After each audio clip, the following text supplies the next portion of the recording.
Most people move through their day with a quiet confidence, believing they are the sole architects of their choices. You decide what to eat for breakfast, what to say in a meeting, which tasks to prioritize. This feeling of autonomy is central to our sense of self, a fundamental belief that we are in the driver's seat of our own lives. We assume that our thoughts are our own, originating from a private, internal world that no one else can access. This conviction is comforting, but it overlooks a subtle, yet powerful truth about human interaction. The reality is that your behavior is consistently being shaped, nudged, and guided, often by forces you do not even perceive. Control doesn't always arrive with the force of a command or the sharp edge of a threat. True influence is rarely so obvious. It doesn't need to be loud or aggressive to be effective. In fact, the most potent forms of control are the ones that operate silently, beneath the surface of your awareness. They are woven into the fabric of your daily conversations, your relationships, and your most mundane interactions. It is a quiet and invisible process, a delicate dance of psychology that steers your actions without ever announcing its presence. Because it doesn't look like the brute force we associate with control, we fail to recognize it for what it is. In this exploration, we are going to pull back the curtain on these hidden dynamics. We will dissect the subtle psychological tactics that people use to influence your behavior, often without you ever realizing that a game is being played. These methods are not about overt manipulation or coercion. They are far more sophisticated. They work by gently shifting your attention, triggering your emotions, and leveraging your innate psychological wiring. They guide you toward a particular path, all while making you believe you are the one choosing the direction. This is not about conspiracy. It is about understanding the mechanics of human influence. The secret lies within the very structure of your mind. Instead, they are keys that unlock specific doors within your own psychology. They work with your natural tendencies, your cognitive biases, and your emotional responses. Once you see how it works, you cannot unsee it. To understand how this subtle control operates, we must first map out its primary channels. It moves through several interconnected systems. We will begin by examining the most underestimated form of control: attention. What you focus on directly shapes what you think. What you think inevitably shapes what you do. Those who understand this principle don't try to control your actions directly. Instead, they manage what you pay attention to. Next, we will venture into the powerful realm of emotion. The quickest path to influencing someone is not through logic or reason. It's through their feelings. When your emotions are heightened, your capacity for critical thinking diminishes. People can trigger frustration.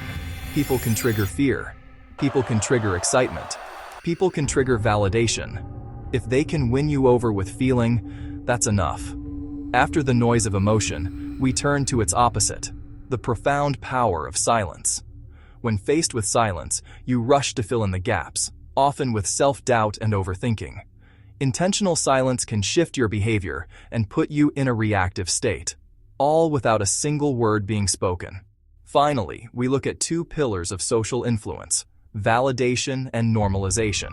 That creates a cycle of dependency where you unconsciously adjust your behavior to earn praise. Similarly, making an unusual behavior feel normal through repeated exposure can dismantle your resistance over time. These tactics guide you so subtly that the resulting choices feel entirely like your own. The first and most underestimated form of control is the deliberate management of attention. Your mind is like a single spotlight in a dark room. It can only illuminate one area at a time. What falls within that beam becomes your reality. It becomes the subject of your thoughts. It becomes the basis for your actions. Everything outside that beam fades into the background, temporarily ceasing to exist in your conscious consideration. People who understand this don't try to force your hand or win a confrontation. They quietly work to direct your spotlight, knowing that once they control your focus, they indirectly control your thinking. You believe you are the one thinking, analyzing, deciding, unaware that the landscape of your mental world has been carefully curated.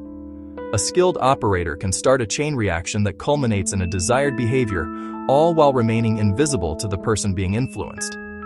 a skilled person won't meet your argument head-on.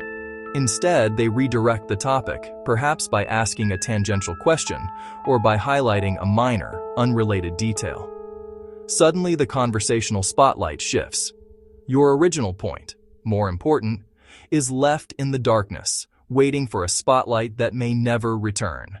Items that receive attention gain importance and urgency.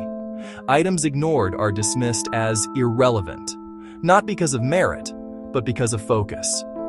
You begin to engage with the new subject, inadvertently validating its importance and allowing the controller to define the terms of the interaction. Imagine you have prepared a presentation that includes a robust analysis of a project's weaknesses and a minor but positive update on a secondary task.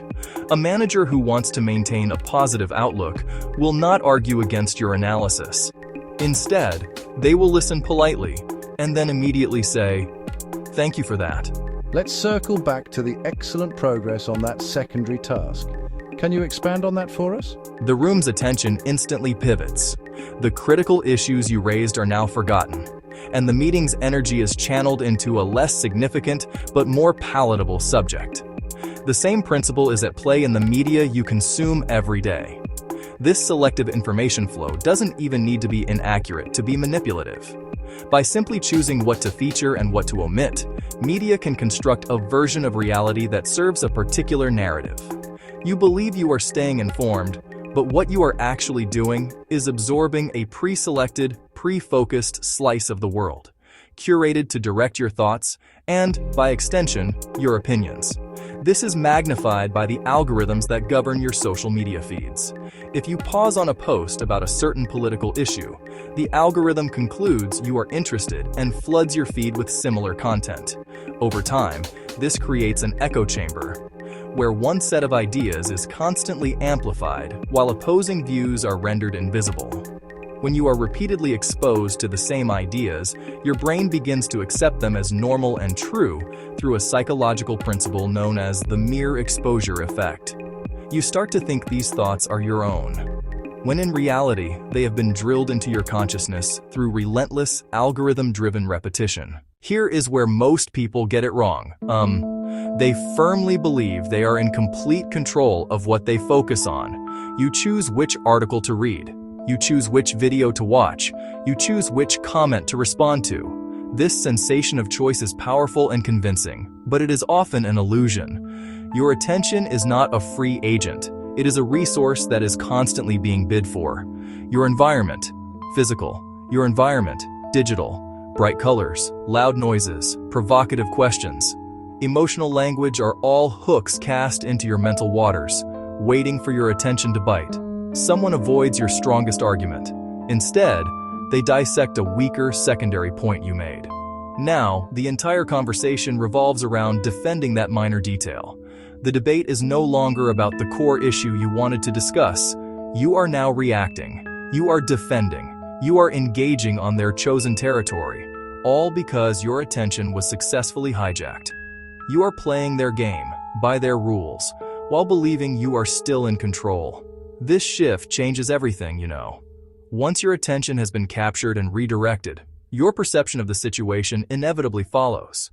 The amplified point now seems more significant than it actually is, simply because it is occupying your cognitive resources. The person who controls your attention doesn't need to change the facts. They only need to change which facts you see. You are an active participant in your own manipulation, which makes it nearly impossible to detect. You feel you are choosing to engage with the new topic, but the choice was framed and presented in such a way that you were guided to it without ever feeling a push. To defend against this, you must understand the simple mechanics at play. Your attention acts as a filter for the vast amount of information bombarding you. When someone repeatedly brings up a certain topic or uses emotionally charged language, they are programming your filter to prioritize that information. During a conversation, if the topic shifts away from what matters to you, pause and ask yourself, is this new direction productive or a distraction? That's an interesting point, but I want to return to what we were discussing earlier. When scrolling a newsfeed, ask yourself, why is this story being shown to me? Is it meant to inform me or to provoke an emotional reaction? A single statement is easy to dismiss. Repeated 100 times, it starts to feel like a fact. See the same message in different forms and from different sources, and a manipulator can construct a consensus in your mind. You believe an idea is widely accepted not from evidence, but because you saw the idea over and over. The most effective defense is awareness. Observe where your attention goes, question who might be directing it, and you break the spell. Notice the patterns, the repeated topics, the emotional headlines, the deflected arguments, and you create distance between trigger and response. You become an active observer, choosing where to direct the spotlight of your mind. In that choice, you find your autonomy,